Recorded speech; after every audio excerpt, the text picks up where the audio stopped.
Berapa ringgit pistachio ni? Ini RM10. Yang awak ni flavour apa ni? Ini Prince Milo. Ambil yang setengah Oreo ni. Setengah Oreo. Macam ni ringgit di Milo ni? Ini RM7. RM7 saja Baik. Lain nak buat lah saya 5-6 flavour sedap ke? Ni buat Belgium. Belgium ni coklat apa? Manis tak manis tak? Ni Melata awak Baik, Oreo dengan Coco Crunch. Baik. RM10 ni? Belgium ni? ini RM10. Baik. So ni adalah pistachio. Ni krim apa ni? Ni krim rahsia. Jangan tu. Krim rahsia tu yang buat sedap pandu Baik, pistachio. Berapa ringgit pistachio ni? Ini RM10. Dia nak minta lebih boleh kan? Boleh. Strawberry RM8. Strawberry RM8. Dikat je kan.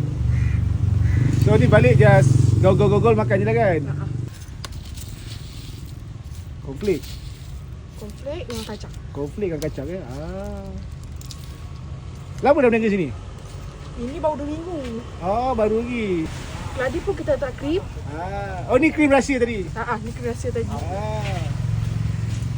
Tante keladi wawa. Mantap. So keladi wawa RM1 ni? Ini RM10 juga. RM10 saja Awak sakit tekak sekarang demam musim hujan biasa. Hanya tenggelam. Berapa ringgit ni? RM10 juga? Keladi pun RM10 juga. Ini tiramisu. Tiramisu.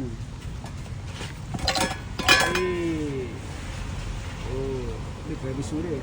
Ini RM10. RM10 saja tak hilang kaki makan kan.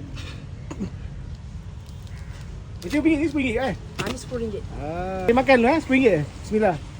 Okay, Mak. Nice. Terima kasih.